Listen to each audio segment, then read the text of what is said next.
warahmatullahi wabarakatuh. Bismillahirrahmanirrahim. Alhamdulillahi rabbil alamin. Wassalatu wassalamu ala asyrafil mursalin wa ala alihi wa sahbihi ajma'in. Allahumma zidna ilman nafi'an warzuqna fahman la yazul. Allahumma iftah lana futuhal arifin wa faqihna fid din. Allahumma iftah alaina hikmataka wanshur alaina min khazaini rahmatika ya arhamar rahimin. Allahumma arinal haqqa haqqan warzuqna ittiba'ah wa arinal batila batilan warzuqna ijtinabah. Allahumma inna ala dzikrika wa syukrika wa husni ibadatik wal jihad fi sabilik bi amwalina wa anfusina ya Rabb. Rabbana atina fid dunya hasanah wa fil akhirati hasanatan wa qina adzaban nar wa adkhilna jannata ma'al muqarrabin ya aziz ya ghaffar ya rabbal alamin. Subhanaka la ilma lana illa ma 'allamtana innaka antal alimul hakim. Subhanaka la ilma lana illa ma 'allamtana innaka antal alimul hakim. Subhanaka la ilma lana illa ma 'allamtana innaka antal alimul hakim. Rabbana atina fid dunya hasanah wa fil akhirati hasanatan wa qina adzaban nar wa adkhilna jannata ma'al muqarrabin ya aziz ya ghaffar ya rabbal alamin. Wa sallallahu ala sayyidina Muhammad wa ala alihi wa sahbihi ajma'in. Subhana rabbika rabbil izzati amma yasifun wa salamun alal mursalin walhamdulillahi rabbil alamin. Taqabbalallahu minkum. Apa khabar? Utaqa Allah minan nar. Ini semua ialah utaqa Allah minan nar. Apa maknanya? Orang-orang yang dibebaskan daripada api neraka. Orang-orang yang menghadiri ilmu, majlis ilmu, dia ganggu, adalah diisytiharkan di dalam salah satu hadis Rasulullah SAW. Ini ialah orang-orang yang dibebaskan daripada api neraka, insya Allah. Jadi sebelum kita mulakan pengajian hari ini, mari kita menghadiahkan Al-Fatihah kepada guru pertama kita, Rasul kita sallallahu alaihi wasallam, yang mengajar kita, membawa agama yang menjadi penyelamat kita di dunia dari hidup dalam kegelapan kesesatan, dan penyelamat kita di akhirat dari berada di tempat yang sangat-sangat menakutkan, yaitu neraka, wal iyadzu billah. Jadi kita hadiahkan Al-Fatihah ini kepada baginda Rasulullah dan juga kepada pengarang kitab ini, Imam Suyuti, dan juga kepada mereka-mereka yang menterjemah kitab ini, dan mereka-mereka yang menyumbang tenaga, harta dan sebagainya untuk menjayakan lahirnya kitab yang menjadi panduan kita ini. Al-Fatihah. A'udzubillahi minasyaitonir. Bismillahirrahmanirrahim. Alhamdulillahi rabbil alamin. Ar-Rahmanir Rahim. Maliki yaumiddin. Iyyaka na'budu wa iyyaka nasta'in.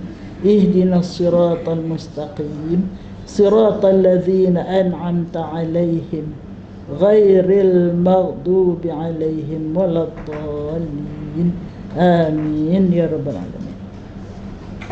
Tadi bila salam dengan mana? Salwa lagi mana dah?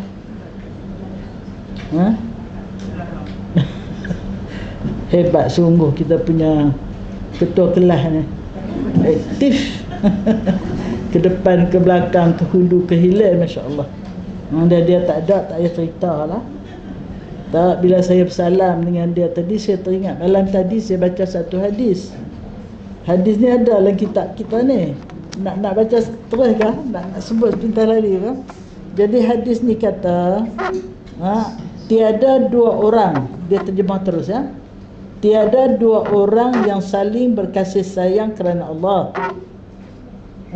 Apabila dia berjumpa, dia berjabat tangan, dan mengucapkan selawat. Kita bila berjabat tangan, kita Allahumma salli ala Sayyidina Muhammad.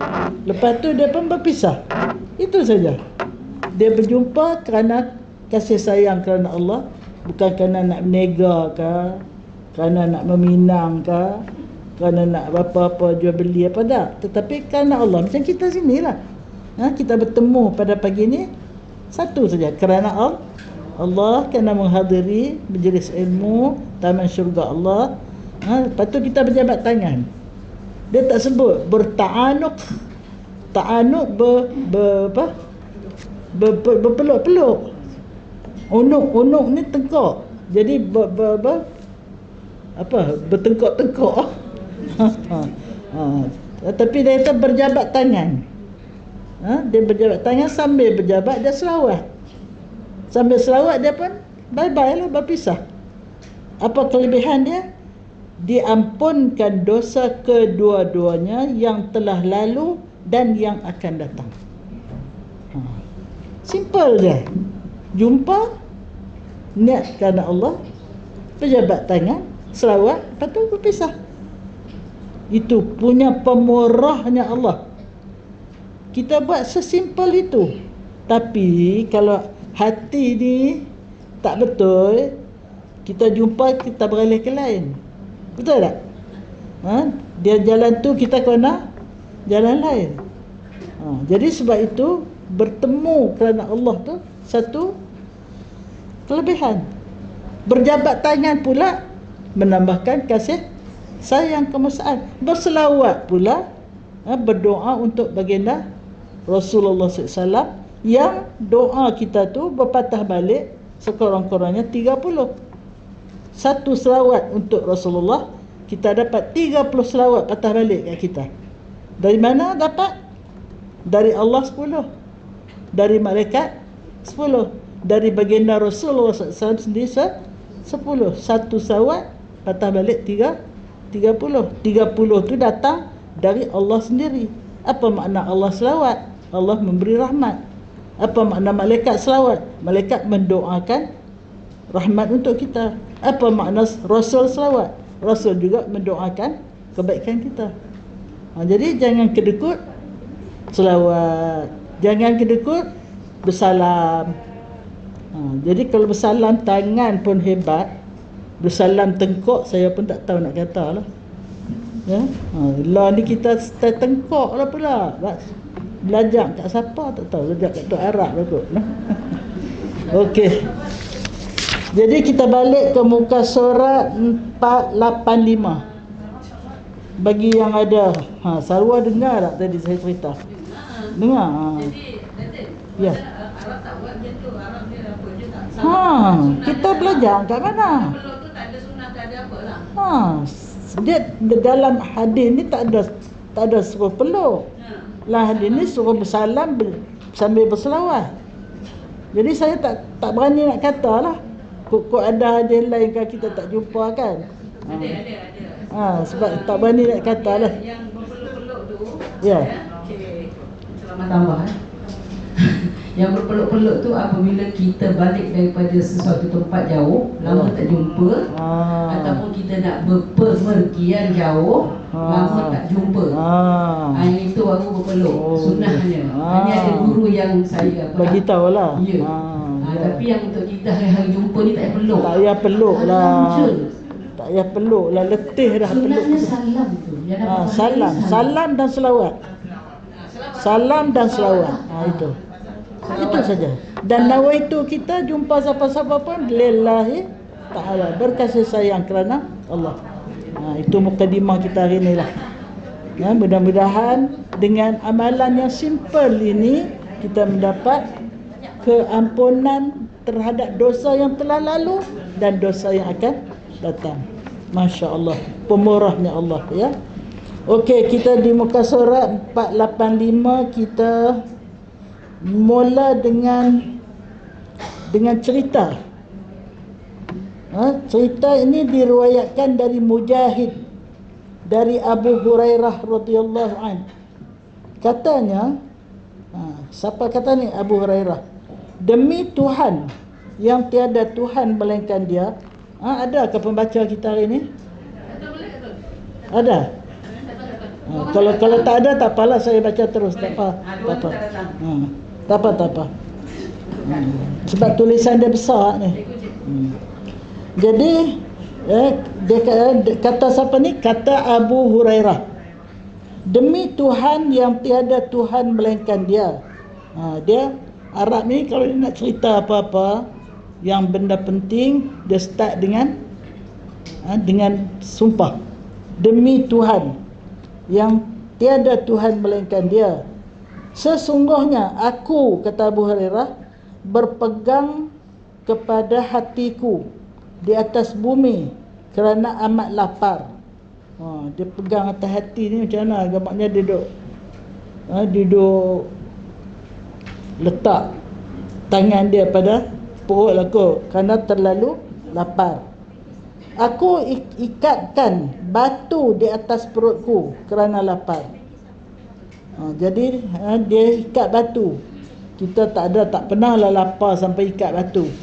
Tapi kalau orang yang susah, lapar sungguh, sampai ikat batu. Kemudian pada suatu hari, aku duduk di jalan, tempat lalu lalang manusia. Jadi bila dia lapar, dia nak pergi cari makan. Gambarnya zaman tu kedai-kedai pun terhad macam mana, wallahu a'lam lah. Dia pun pergi duduk tempat orang lalu lalang. Tiba-tiba Saidina Abu Bakar As-Siddiq radhiyallahu anhu lalu di situ. Maka aku pun bertanya kepadanya mengenai sepotong ayat Al-Quran. Jadi dia tak sebut di sini ayat apa. Mungkinlah ayat berhubung dengan bagi makan lah kot. Ya, sebab dia lapar. Antaranya wa ammas-sa'ila fala tanharka, ataupun wa at'amahum min ju', memberi makan kepada orang yang lapar. Jadi mungkinlah ya ayat yang berhubung dengan kelaparan. Jadi dia pun baca ayat tu. Tujuanku menanyakan itu menanyakan itu ialah agar aku diajak ke rumahnya. Dia tanya Abu Bakar lah tentang ayat ni, apa maksudnya. Ajak-ajak dia, kot-kot Abu Bakar nak ajak ke rumah dia. Tetapi beliau tidak berbuat demikian. Dia tak ajak pun Abu Hurairah pergi rumah dia. Kemudian lalu pula Sayyidina Umar Al-Khattab radhiyallahu anhu, aku pun menyatakan kepadanya mengenai sepotong ayat Al-Quran, yang mana hajatku ia supaya aku diajak ke rumahnya. Sayyidina Umar pun tak ajak juga, ya. Beliau juga tidak melakukan demikian. Kemudian lalu pula Nabi Muhammad sallallahu alaihi wasallam yang terkejut melihatku, kerana baginda mengetahui apa yang sedang aku alami. Kalau Sayyidina Abu Bakar, Sayyidina Umar ni dia biasalah kan, dia tak tahu yang tersirat. Tapi bila baginda Rasulullah SAW lalu, dia terkejut, kenapalah Abu Hurairah ni sampai ikat batu di perut ni. Rasulullah sudah tahu dengan ilmu yang Allah Ta'ala bagitahulah ya. Jadi baginda pun SAW bersabda, wahai Abu Hurairah, aku menjawab, labbaik ya Rasulullah.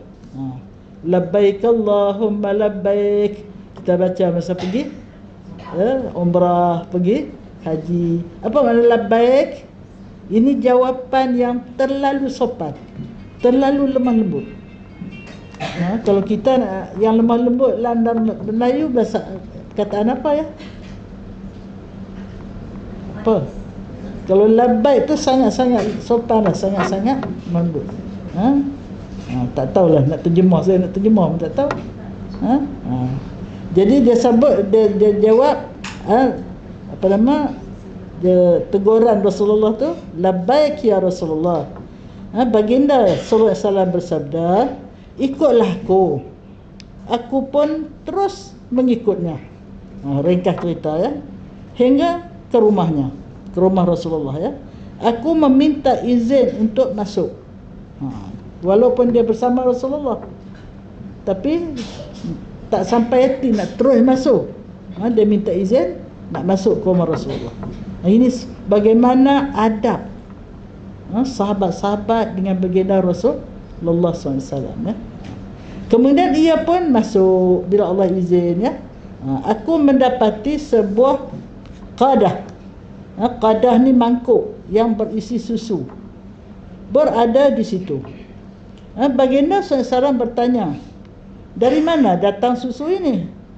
Lalu dijawab, hadiah daripada si fulan kepadamu, pada Rasulullah. Rasulullah tak boleh terima sedekah. Jadi sebab itu kalau nak bagi kat Rasulullah, kena bagi hadiah, bentuk hadiah. Tak nampak muka Sarwar? Tahu nampak? Kekasihku tak nampak, tak boleh lah. Jadi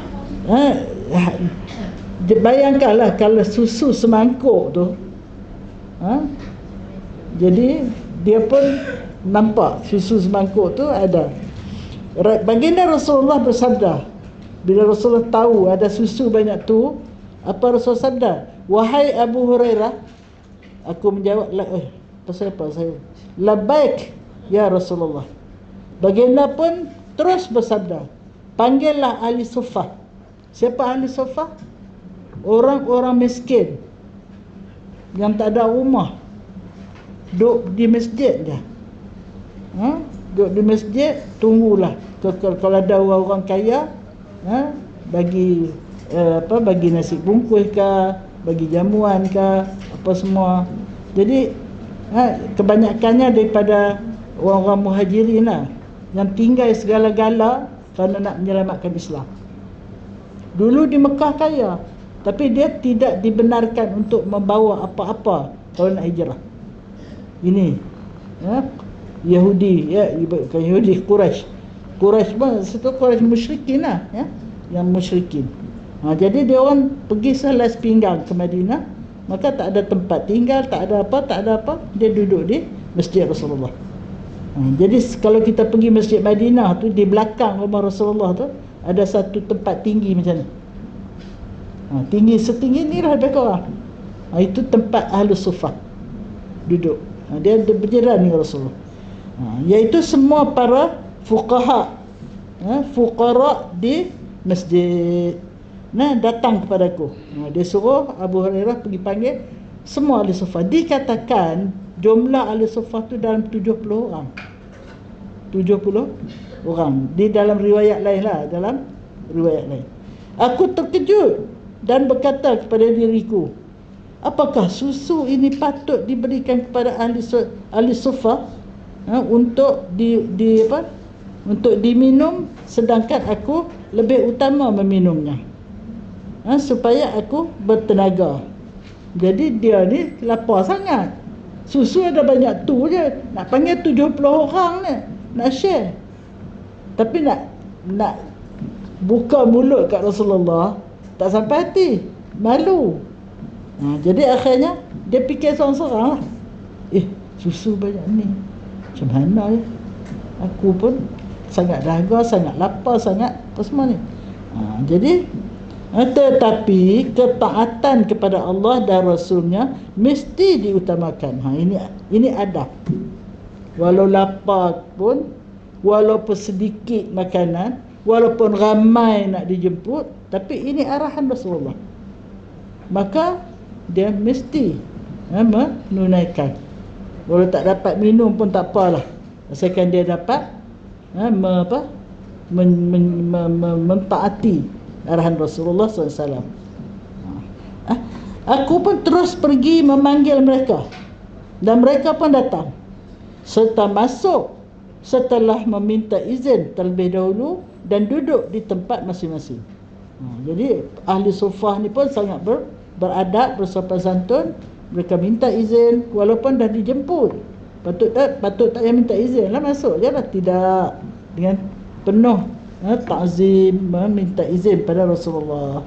Bila Rasul izin, masuklah dengan sopan ke rumah Rasulullah. Kemudian baginda SAW bersabda, "Wahai Abu Hurairah, ambillah susu ini dan berilah mereka minum." Masya Allah. Ambil susu semangkuk tu, pergi bawa pada tiap-tiap orang untuk minum. Aku pun memberi mereka minum susu itu, seorang demi seorang, sehingga masing-masing berasa puas. Bukan minum sikit-sikit. Ahli suffah ni pun dia memerlukan, kerana dia tak ada bekalan. Jadi dia pun dah ada peluang ni minum sepuas-puasnya, semua sekali. Kemudian aku berikan kepada Rasulullah SAW. Jadi ahli suffah yang 70 orang ni minum sepuas-puasnya. Dan masih ada lagi dalam mangkuk tu, aku pun bagi kat Rasulullah. Dan baginda mengambilnya serta bersabda, Rasulullah ambil mangkuk tu, kata dia, "Wahai Abu Hurairah."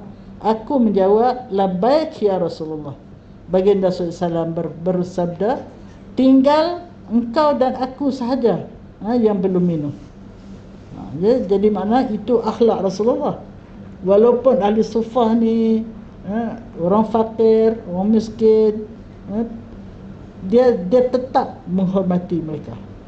Dia tak makan, tak minum selagi dia orang tak minum. Jadi kataku benar, kita dua aja yang belum minum, Abu Hurairah dan apa nama? Allah, siapa?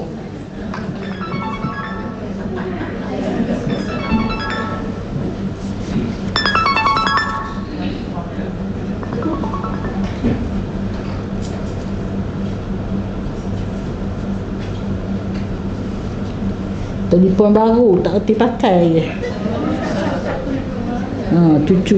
Cucu campaign suruh beli. Tok dia nak pakai tak kerti. Jadi itulah. Jadi tinggal Rasulullah dengan Abu Hurairah belum minum. Jadi demi Tuhan,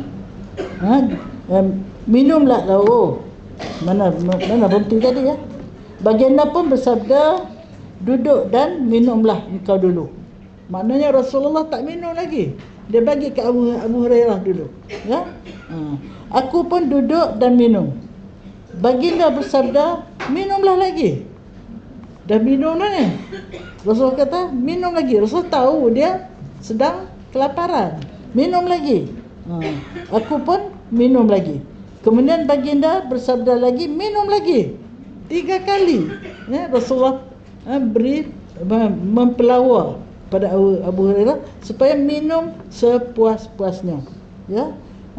Jadi aku pun minum lagi. Selepas itu ia berkata, "Demi Tuhan yang mengutusmu, sesungguhnya aku sudah puas dan tak berupaya nak berjalan dah." Punya minum tu punya terlalu banyak sampai tak nak berjalan tak. Kita ni kau kenyang sangat, jadi letih tau. Sebab itu disuruh makan sederhana, jangan terlalu kenyang. Sampai tak larat jalan lah Abu Hurairah punya minum susu tadi. Baginda SAW, aku pun memberikan kepada Rasulullah baginda SAW mangkuk itu. Dah dia minum puas dah, dia bagi Rasulullah. Baginda SAW mengambilnya dan memuji Allah Ta'ala, kemudian meminumnya. Maka Rasulullah ambil, alhamdulillah, syukur, rezeki ini dapat dinikmati oleh sekian ramai, dan Rasulullah pun baru minum. Maksudnya Rasulullah last sekali. Manusia yang paling hebat di alam ini, tetapi dia paling merendah diri kepada tetamu dia. Masya Allah. Siapalah kita kalau tidak sanggup menjadi orang yang tawaduk, orang yang merendah diri. Kalau Rasulullah, orang yang paling hebat pun begitu sekali merendah diri, maka belajarlah, berdoalah pada Allah. Tunjuklah kerendahan kita sebelum kita memohon. Ya Allah, ya Tuhanku, hamba berterima kasih ya Allah atas nikmat yang tidak terhingga yang Allah beri pada hamba, yang fakir, yang miskin, yang dhaif, yang kerdil, yang hina, yang banyak dosa, yang banyak lupa, yang banyak lalai. Kita highlightkan kerendahan tawaduk kita kepada Allah Subhanahu wa taala. Itu. Jadi Rasulullah pun dengan penuh kesyukuran barulah dia minum.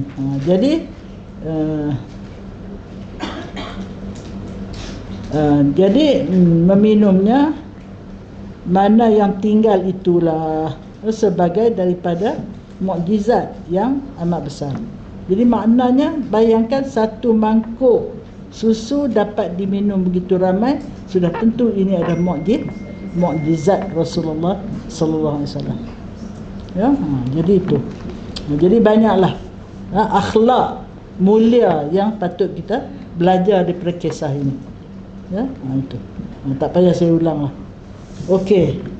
Faedah. Faedah ni dibawa beberapa hadis untuk jadi panduan hidup kita. Antaranya dia suatu faedah mengenai beberapa firman yang mana sesiapa melakukannya nescaya Allah Ta'ala mengharamkan api neraka dari ke atasnya. Jadi maknanya ini adalah hadis-hadis ataupun ayat-ayat ataupun hadis qudsi yang kalau kita amalkan Allah Ta'ala haramkan api neraka untuk membakar kita, ya, wal iyazbillah, na'udzubillah min dzalik. Jadi ini yang pertama lah, yang tadi ketahuilah bahawa Nabi SAW bersabda, tiada dua orang yang saling berkasih sayang kerana Allah dengan berjabat tangan apabila bertemu dan mengucapkan selawat ke atas Nabi sallallahu alaihi wasallam kemudian berpisah, melainkan diampunkan dosa kedua-duanya yang telah lalu dan yang terkemudian. Tapi dosa ni biasanya dosa-dosa kecil. Ya, kalau dosa besar kita perlu bertaubat dengan syarat-syaratnya. Dan bila bertaubat, insya-Allah sebanyak mana pun dosa besar, hatta bunuh 100 orang pun, kalau bertaubat dengan taubat nasuha, insya-Allah. Jangan susah hati. Zaman muda kita banyak dosa, banyak kita melanggar perintah Allah, kain tudung kemana apa kemana, bajunya ketat, betul tak? Free hair, lepas tu pergaulan pun kadang-kadang tak jaga, sepupu datang rumah pun tak tutup aurat. Jadi maknanya banyaklah salah kita. Jangan susah hati kalau kita diberi keinsafan untuk bertaubat. Jadi sebab itu salasun man jama'ahunna faqad jama'al iman, kata Rasulullah. 3 benda ni siapa himpunkan 3 perkara ni pada dirinya, dalam dirinya, dia sudah mengumpulkan iman dalam diri dia. Apa dia? Yang pertama, ifsya'us salam, al-insaf min nafsi, pertama. Yang kedua, ifsya'us salam lil alam. Yang ketiga,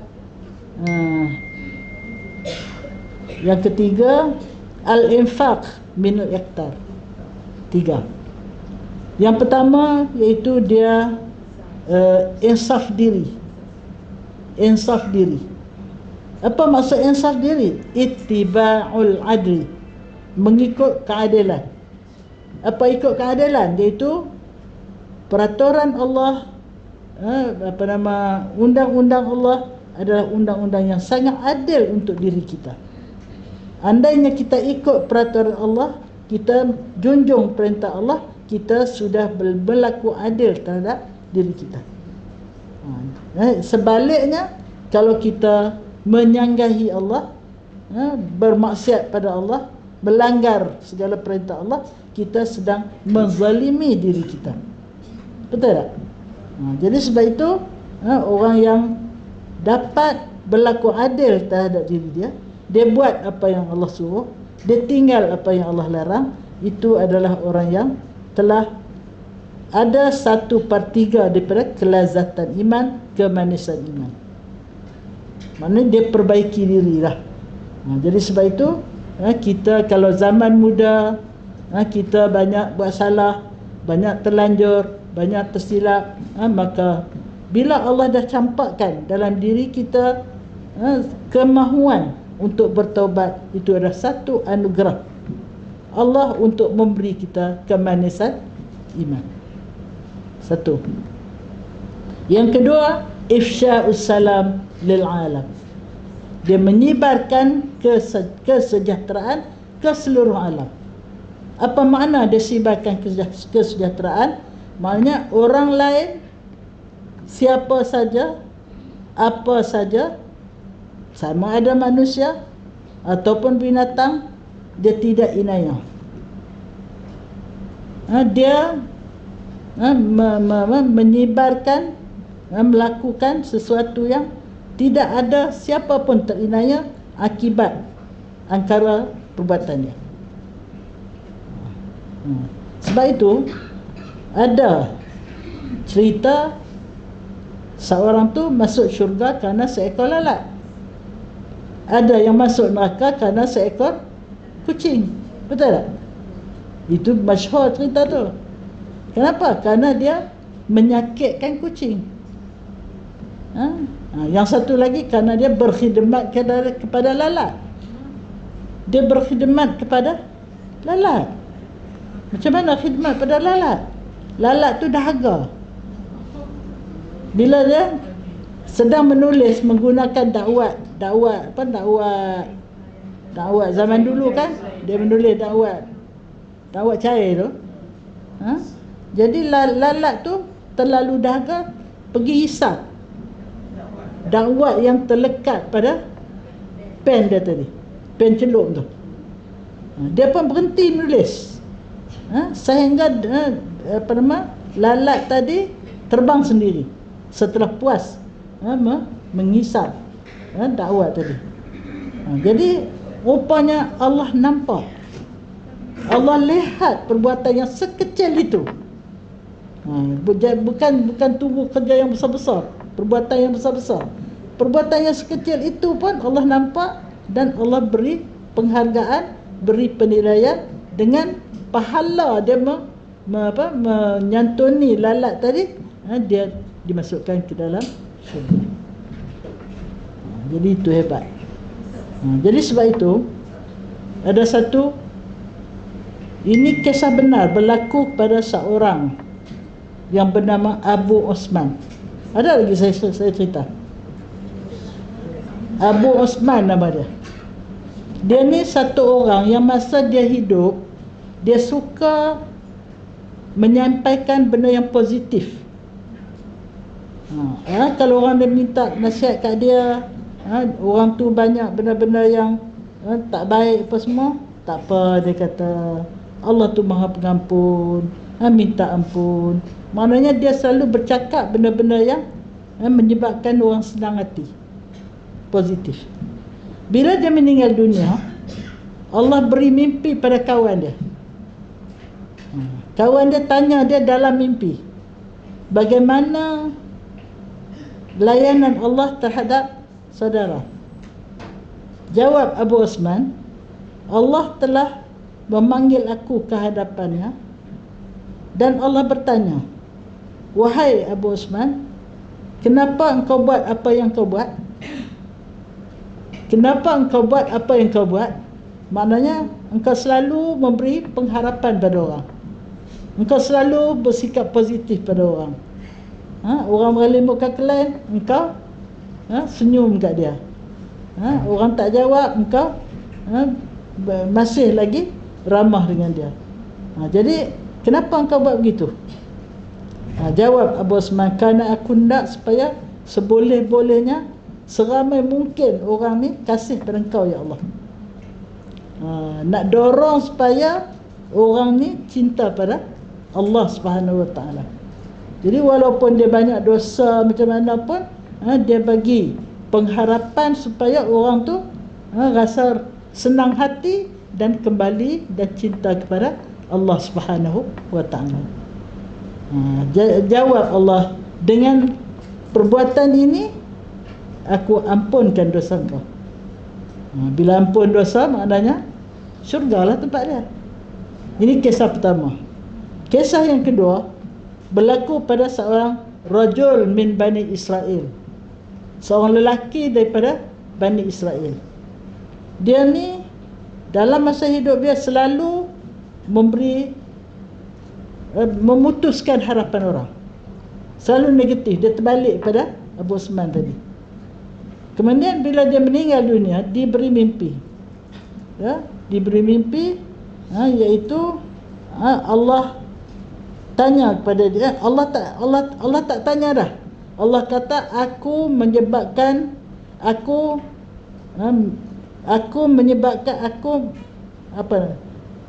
dalam bahasa Arabnya, aku menjadikan kau berputus asa pada hari ini daripada rahmatku, kerana engkau masa hidup di dunia dulu selalu menyebabkan orang berputus asa daripada rahmatku. Jadi maknanya kalau dia ni selalu memberi nasihat yang negatif, menyebabkan orang putus asa daripada mengharapkan kasih sayang Allah, mengharapkan rahmat Allah, maka hari ini aku putus asakan engkau daripada mendapat rahmat aku. Itulah. Jadi maknanya kita kena selalu positif. Sejahat mana orang tu pun kita kena positif supaya dia kembali kepada kasih kepada Allah. Tapi Yahudi ni tak tahulah nak positif macam mana. Dia bunuh anak-anak orang Islam, bunuh, tak kira lelaki, perempuan, muda, tua. Orang sakit pun dia heret keluar daripada hospital. Dia dah bom dah. Rupanya ada masih lagi hidup, dia heret keluar. Lepas tu budak-budak tu yang kena dia punya racun, phosphorus apa. Ya Allah. Yang ni tak tahu dah. Saya tak tahu lah nak positif macam mana dekat si Yahudi ni. Orang Yazidullah. Yahudi sendiri pun, Yahudi hak baik tu marah pada Yahudi. Tu. Sebab dia orang pun ada yang baik. Cumanya dia tak dapat hidayah untuk nak menerima Islam. Sebagaimana ketua dia di Madinah dulu telah memeluk Islam, ya. Jadi dia tak dapat hidayah, tapi dia tak jahat. Dia sangat marah. Marah sungguh dalam TikTok tu kepada Yahudi jahat ni, masya-Allah, ya. Itulah. Jadi itulah dua kisah benar diceritakan dalam Wasaya Rasul. Satu kitab dalam bahasa Arab, dia kumpul wasiat Rasulullah untuk jadi panduan hidup kita. Okey, kita seterusnya daripada Nabi SAW. Sabdanya, barang siapa salat 4 rakaat selepas matahari tergelincir. 4 rakaat ni dia tak sebut sama ada semayang sunat qabliyah ke, semayang fardu zuhur yang 4 rakaat ke, ataupun sunat ba'diyah yang 4 rakaat. Sebab zuhur ni dia sunat 4 sebelum dan 4 selepas. Antara 4 tu 2-nya muakkad, 2-nya ghair muakkad, tidak muakkad. Yang selepas pun begitu juga, muakkad dan ghair muakkad. Jadi maknanya kalau kita semayang penuh 4 kali 3 berapa? 12, ya. 12. Tapi di sini dia kata, siapa yang salat 4 rakaat selepas matahari tergelincir, membanyakkan bacaannya, ini dia baca panjang-panjang lah, ya. Rokoknya dan sujudnya, nescaya 70,000 malaikat turun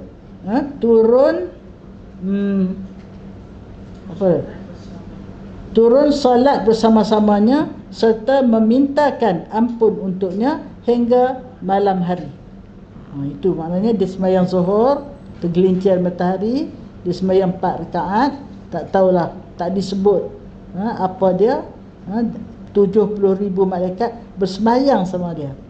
Kemudian memohon keampunan untuk dia sampai ke malam. Masya Allah. Seterusnya di dalam kitab Al-Barakah, dia kata tersebut daripada Nabi SAW, barang siapa salat 4 rakaat ketika gelincir matahari dengan membaca Fatihatul Kitab, maknanya Al-Fatihah dan ayat kursi pada setiap rakaat, nescaya Allah Ta'ala memeliharanya, ahli keluarganya, hartanya, agamanya dan dunianya.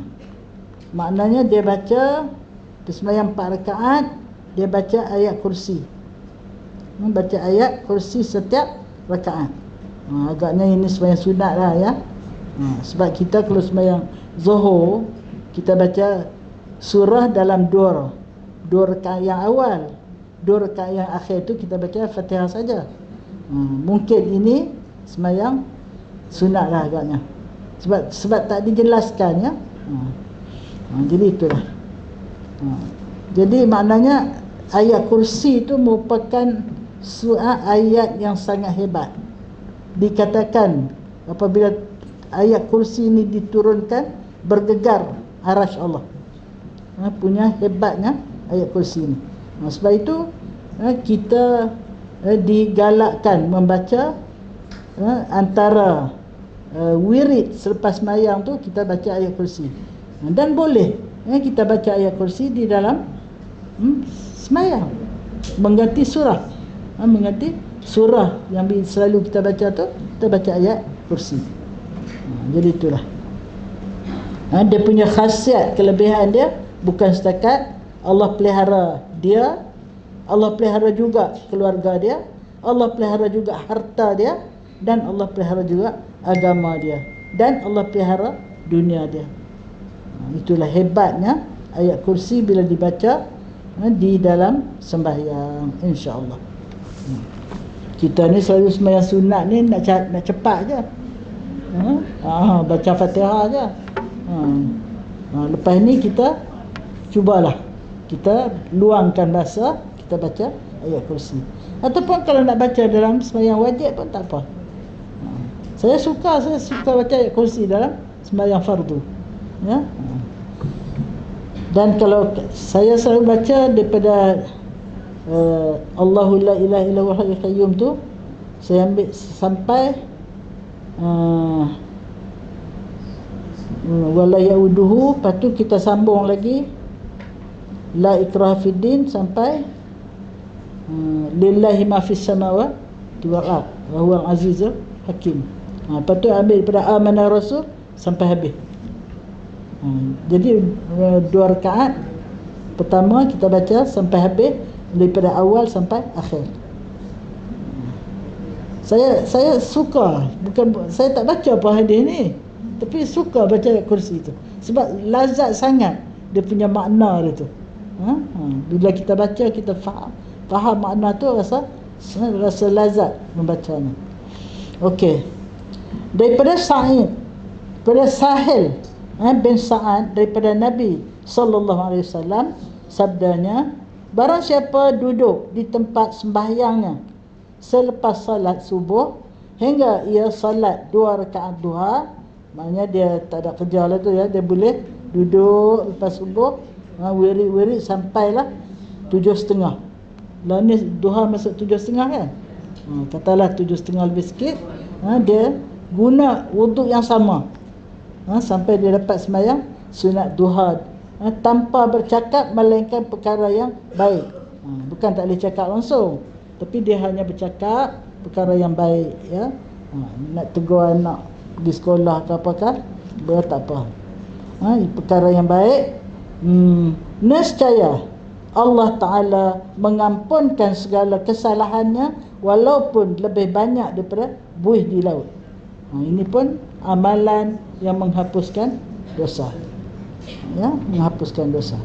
Di dalam satu riwayat yang lain disebut kulitnya tidak disentuh oleh api neraka.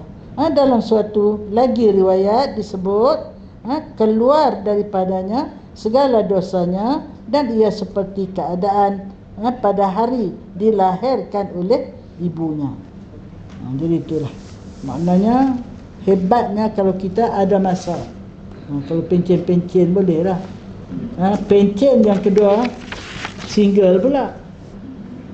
Macam saya ni, saya tak ada tanggungjawab dah lah ni. Anak cucu-cucu mak bapak dia ada, bapa yang kita duduk menyebok.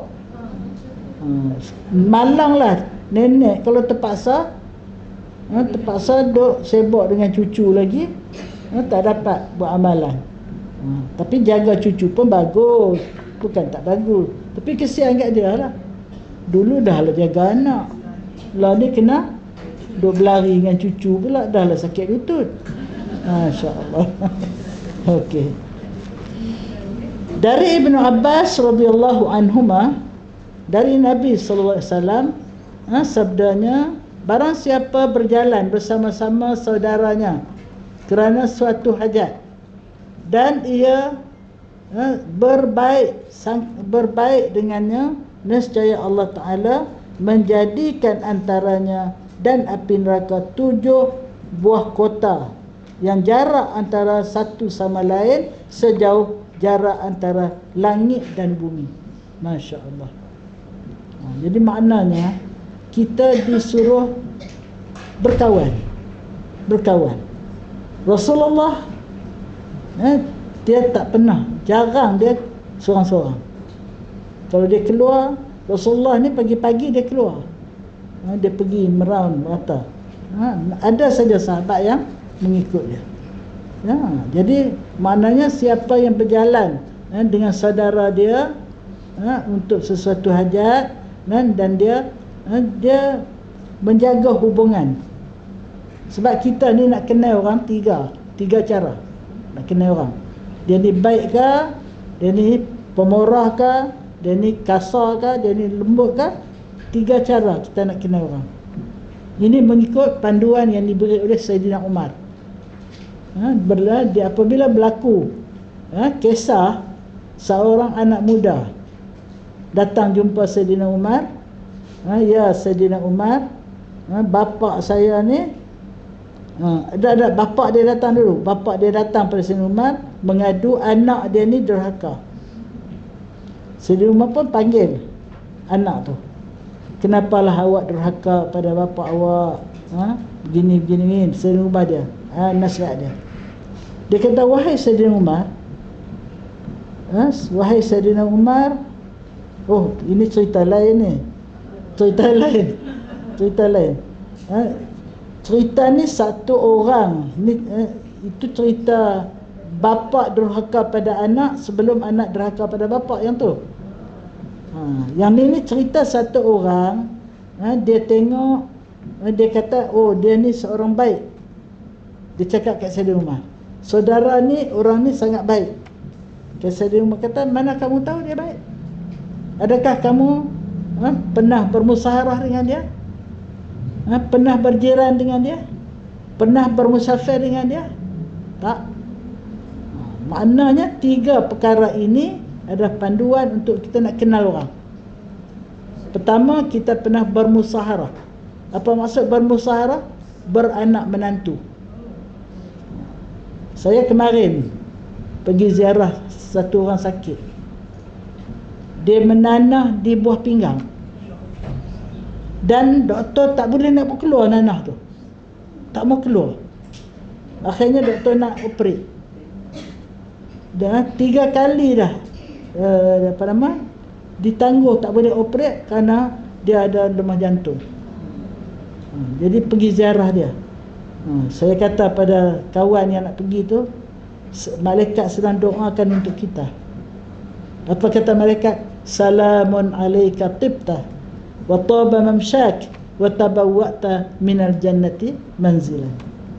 Anda kalau dah pergi nak ziarah kawan-kawan ke, adik-beradik ke, sakit, dengan nawaitu lillahi Ta'ala, malaikat di langit mendoakan, sejahteralah ke atas saudara, ke atas puan, ke atas siapakah yang akan pergi tu.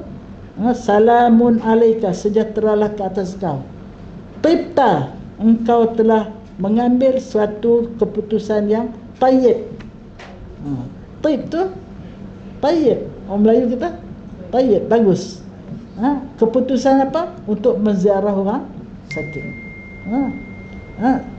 Salamu alaikum tibta wa taba mamsyak, dan telah baguslah perjalanan kau, langkah-langkah engkau untuk nak pergi ziarah orang sakit ini, langkah yang sangat bagus. Wa tabawwa'ta minal jannati manzilan, dan engkau menyediakan sebuah rumah di syurga. Pergi ziarah orang sakit boleh sebuah rumah, bukan di Subang USJ Al-Falah, tapi di syurga. Pergilah ziarah orang sakit niat kerana Allah. Masya Allah.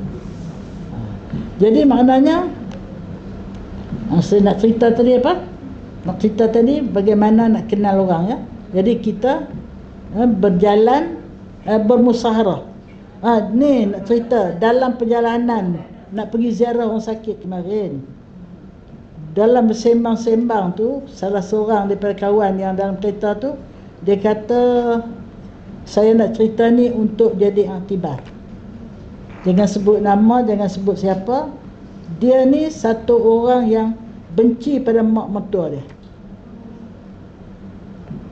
sehingga isteri dia nak pergi jaga mak mertua dia sakit, dia marah. Kalau isteri dia bawa mak mertua balik rumah, dia suruh hantar balik. Tapi bila dia nak meninggal, Allah Ta'ala sakitkan dia dengan penyakit yang doktor tak tahu nak berubat. Menjeritlah sakit. Itu Allah Ta'ala qada di dunia ni lagi. Bayar tunai di dunia ni lagi.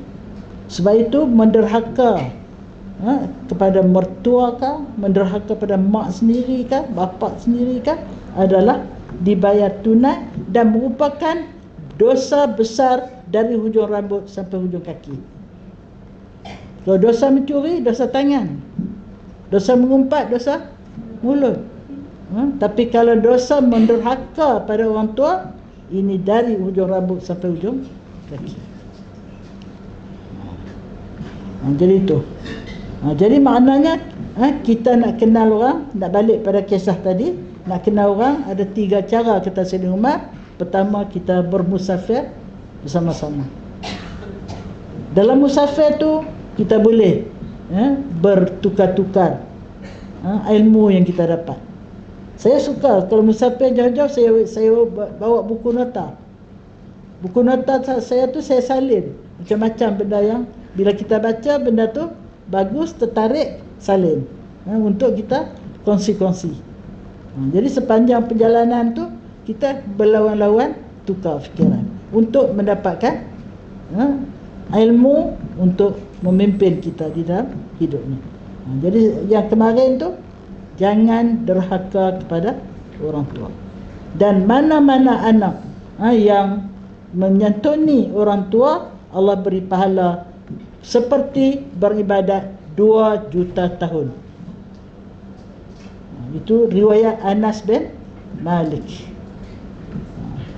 Ada orang hidup 2 juta tahun?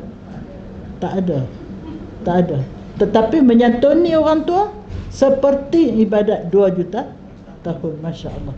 Berebut-rebutlah untuk menjaga orang tua. Tetapi kalau dia ada 5 anak, dia ada di antara 5 ni, siapa yang terpilih, ini anak paling betul.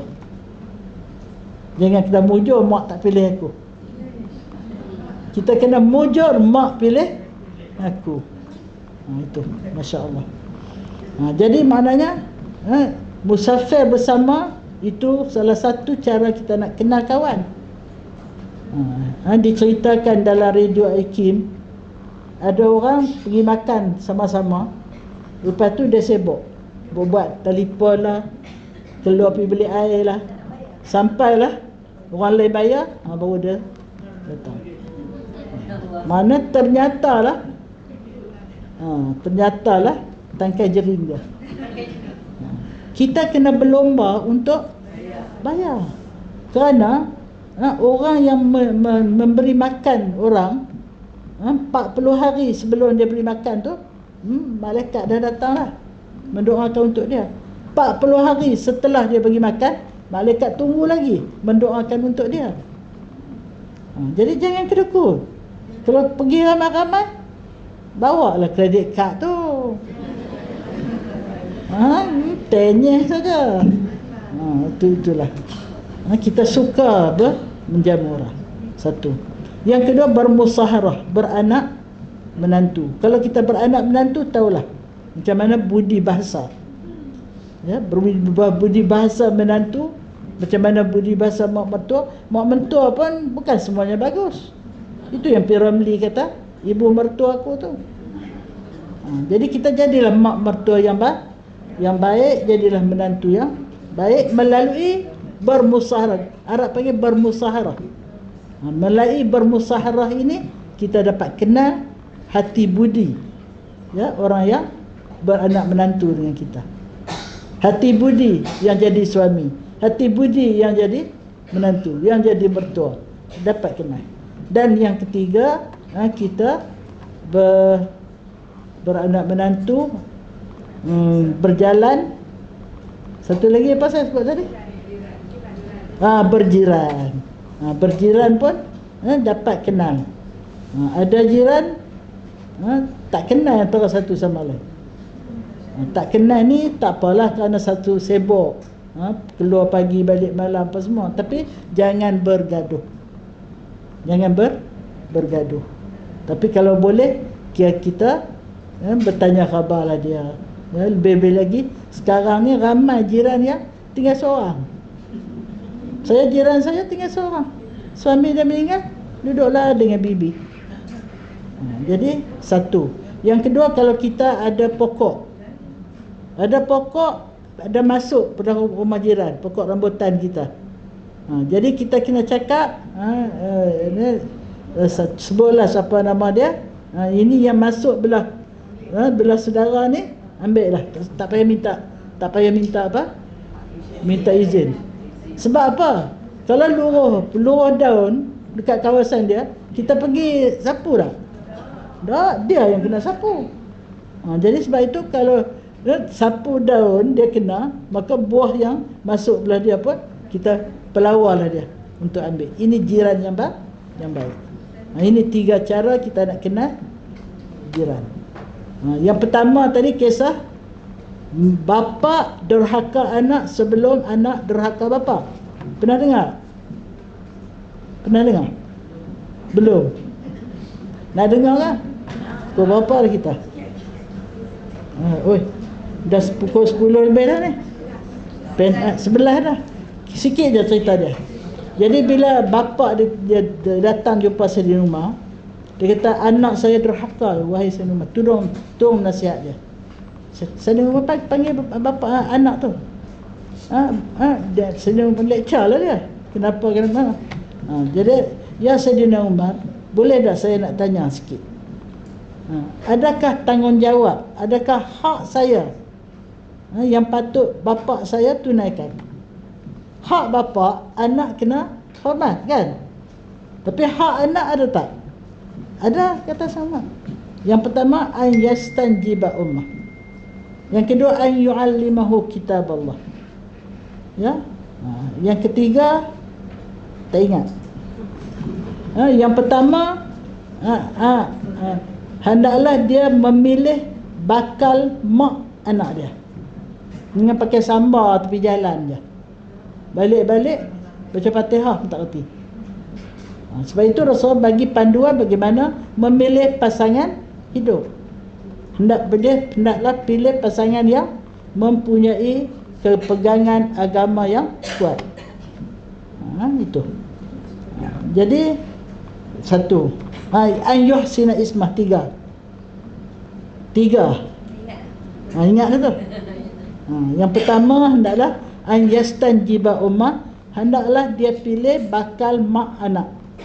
Pilih mak wanita yang pilih pasangan lah. Kalau orang lelaki pasangan isteri lah, kalau orang perempuan lagi dah kena pilih bakal suami yang berpegang teguh pada agama, sebab dia yang akan kontrol kita kan. Satu. Yang kedua, an yuhsina ismah, hendaklah dia memperelokkan nama anak yang lahir tadi. Sebab kita panggil nama anak tu, kita berdoa untuk dia. Jadi bila kita panggil, kita doa untuk dia, kenalah bubuh nama yang baik. Yang ketiga, hendaklah mengajar dia kitab Allah, bagi dia ilmu lah, ilmu agama, ilmu yang membolehkan dia menjadi panduan hidup. Jawab budak lelaki tu, wahai Saidina Umar, bapa saya satu pun dia tak tunai tanggungjawab dia kat saya. Mak saya buta huruf, tak erti apa. Saya diletak nama, apa, kalau kita nak terjemah kelawar jantan. Kalau nak terjemah kod Melayu, nama saya ni memberi makna kelawar jantan. Yang ketiga, dia tak pernah ajar saya apa-apa ilmu agama. Tak kenal alif bata, tak kenal Quran, tak kenal apa. Kata Saidina Umar kepada bapa dia, ilaika anni, berambil engkau daripada aku. Kamu telah derhaka pada anak kamu sebelum anak kamu derhaka pada kamu. Jadi maknanya nak jadi bapa, nak jadi mak, kena jadi bapa dan mak yang tahu tanggungjawab dia pada anak. Tanggungjawab dia tu lebih awal daripada dia kahwin lagi. Sebab kita kalau nak tanam pokok, harapkan pokok itu melahirkan buah yang cantik, yang sedap. Bolehkah kita ambil sembarangan? Jumpa anak rambutan tepi jalan, ambil pergi tanam. Keluar besar, dia tak lekang ataupun masam ataupun ni. Jadi mana? Ini kena cermat dalam memilih pasangan. Itu satu tanggungjawab sebelum anak tu keluar. Bila dia lahir, letak nama baik-baik.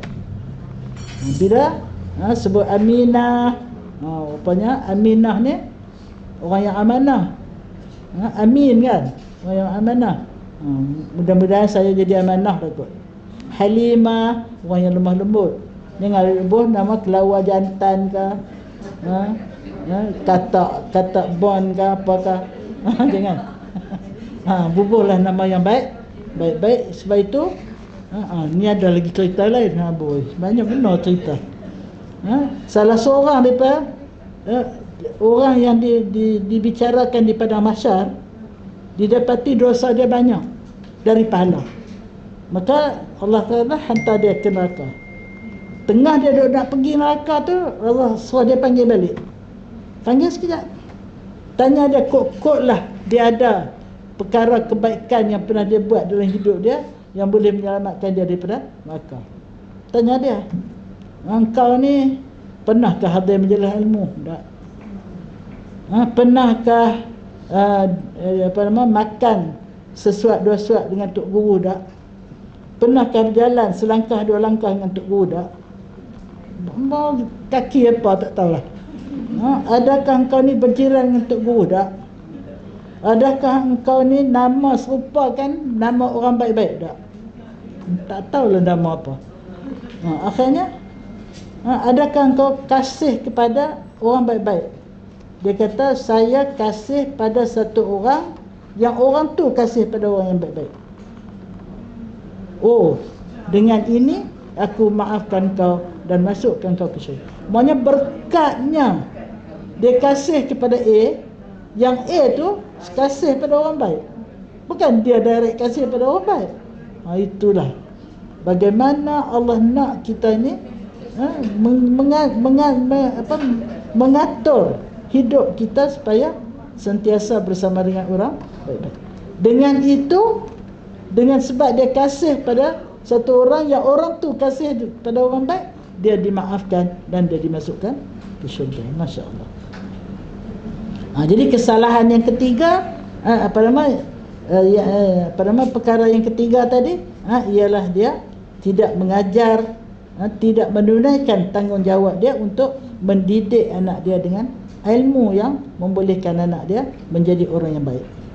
Inilah Sayyidina Umar kata, kamu telah durhaka pada anak kamu sebelum dia durhaka pada kamu. Jadi kita janganlah menjadi ibu yang durhaka pada anak, menjadi bapa yang durhaka pada anak. Jadi anak tu dia lahir bersih, tak ada dosa. Jadi kalau kita tak didik dia, sebab itu Rasulullah kata, kullu mauludin yuladu 'alal fitrah. Setiap yang dilahirkan fitrah. Fitrah putih bersih. Fa abawahu yuhawidani. Dua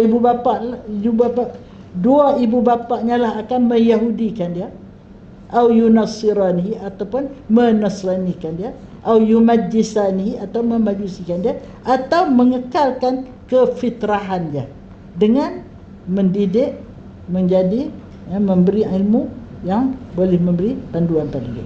Itulah. Minta maaf lah terpanjang sikit.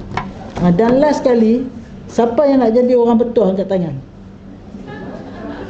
Siapa nak jadi orang bertuah angkat tangan? Kalau nak jadi orang bertuah, dia kena ada apa? Kena ada ilmu. Sebab kalau tak ada ilmu, dia beramal tanpa ilmu, dia tidak menjadi orang bertuah. Ada cerita dia kan? Ada cerita orang beramal tanpa ilmu. Boleh kah? Apa lagi? Nabi Isa satu hari dia berjalan dengan seorang abid. Abid ni orang ibadat kuat, ilmu tak ada. Tiba-tiba ada satu orang jahat nak join. Zaman dulu nak jalan seorang-seorang bahaya. Kalau ada orang nak jalan, tumpang apa orang kata? Tumpang berani. Dia rajulun asin, seorang lelaki yang bermaksiat. Kata abid ni kata, ish, kamu ni, dia marah pada orang tu, kamu tak usah ikut kami, tak usah join kami. Dia marah pada orang yang maksiat tadi. Orang maksiat tu kata, ya Allah, ampunkanlah dosa maksiatku. Allah wahykan kepada Nabi Isa. Allah kata, aku menjawab kedua-dua orang ini. Yang seorang minta doa supaya kawan tu jauh pada dia, sebab dia pandang hina lah, dia pandang rendah pada orang tu, kerana orang tu banyak maksiat. Kawan ni sedar dia ni banyak maksiat, ya Allah ampunkanlah dosaku. Dua-dua aku jawab. Aku tolak permintaan yang pertama, hak yang abid tadi. Kenapa? Kerana dia tak sepatut macam tu. Orang nak tumpang, ajaklah bersama. Kalau dia nampak benda orang tu tak baik, nasihatlah. Ni dah dia halau terus, menyakitkan hati orang tu. Yang orang maksiat ni pula, bila dia sedar dia dianggap begitu, dia terus minta ampun. Aku terima doa orang yang kedua, maka aku ampunkan doa yang orang yang jahat tadi bila dia insaf, dia bertobat, dan aku tolak doa orang yang tu. Itu. Jadi makna sebenarnya banyak benar kisah-kisah berlaku. Satu lagi cerita last. Bila Allah Ta'ala membicarakan orang di padang mahsyar, yang baik masuk syurga, yang tak baik masuk neraka, Allah suruh panggil dua orang hak dalam neraka tu, panggil mari sini. Suruh malaikat panggil. Bila datang ni, Allah kata macam mana kata-kata yang diucapkan oleh penjaga neraka pada kamu, macam mana tempat disediakan untuk kamu. Kedua-dua jawab kata-kata yang sangat menyakitkan hati, kata-kata yang tak adalah. Penjaga neraka takkan dia nak menyantuni dengan lemah lembut ahli neraka, kan? Jadi kata-kata yang kami dengar dalam neraka ni, kata-kata yang sangat menyakitkan, sakit telinga. Dan tempat yang kami duduk neraka pun seburuk-buruk tempat. Kita tahulah neraka tu semuanya dari api. Baju api, minuman api, buahnya api, tilamnya api, dinding api, bumbung api, semuanya api. Jadi seburuk-buruk tempat, sedahsyat-dahsyat perkataan. Itu saja Allah nak tanya. Sekarang balik ke tempat masing-masing. Yang satu orang tu meluru, segera nak balik ke tempat masing-masing. Yang satu orang lagi berdiri terpacak, tak bergerak, tak mau balik, dah keluar. Allah Ta'ala panggil yang cepat sangat nak balik ni. Kenapa kamu begitu laju nak balik ke tempat yang kamu kata seburuk-buruk tempat? Dia kata, ya Allah, aku dulu masa di dunia aku dah maksiat, menderhakai, tak taat pada engkau. Aku tak mau maksiat dah di sini. Nampak tak? Aku tidak mau maksiat lagi dah.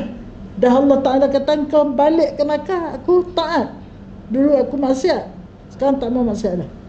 Allah tanya pula pada yang diri terpacak tak bergerak ni, kenapa engkau aku suruh masuk balik ke neraka? Aku mempunyai sangka baik kepada engkau, ya Allah. Bila engkau dah keluarkan aku daripada neraka, tak kalah engkau sampai hati nak suruh aku masuk balik ke neraka. Dua-duanya dimaafkan oleh Allah. Jadi itulah maknanya, kalau kita mempunyai sangka baik, insya-Allah Allah Ta'ala akan mengikut apa yang kita sangka. Saya harap setiap orang yang ada dalam majlis ini, kita bersangka baiklah, Allah Ta'ala sayangkan kita. Kalau Allah tak sayang, Allah tak hantar kita ke dewan ini. Allah suruh kita tengok TV je di rumah. Allah suruh kita sibuk saja dengan kerja-kerja lain. Tapi ini pertanda Allah sayang. Bersangka baiklah, Allah telah kurniakan, anugerahkan kita sekeping hati yang cintakan kepada kebaikan, cintakan ilmu. Jadi sebab itu, kalau nak jadi orang bertuah, jadilah orang yang berilmu. Bertuahnya orang berilmu. Bila habis kitab ni, saya nak baca kitab ni pula. Dalam ni mempunyai macam-macam tajuk, ya. Termasuk bagaimana istimewanya orang berilmu. Antaranya Allah kata, Rasulullah kata, siapa yang suka nak tengok orang yang dibebaskan dari api neraka, lihatlah kepada orang yang berilmu, orang yang belajar. Muta'allim, belajar. Demi Allah, Rasulullah kata, demi diri Muhammad, dalam genggaman Allah, tidak ada seorang yang belajar berulang-alik ke tempat belajar, ya, kecuali Allah tuliskan untuknya setiap huruf yang dia belajar, setiap tapak yang dia menapak, ibadat 1 tahun. Berapa huruf belajar ini? Setiap huruf ibadat 1 tahun pahala dia. Setiap tapak datang seperti ibadat 1 tahun. Kita tak menapa, kita tekan minyak, Allah tahulah menyamai berapa tapak. Dan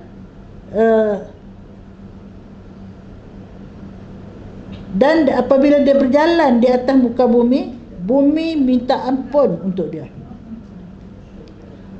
Dan dia berpetang-petang dan berpagi-pagi sentiasa mendapat keampunan Allah, dan akan menjadi saksi untuk dia oleh malaikat, dan mereka akan menyeru. Malaikat kata, haulai utaqaullah minan nar. Mereka inilah orang-orang yang dibebaskan oleh Allah daripada api neraka.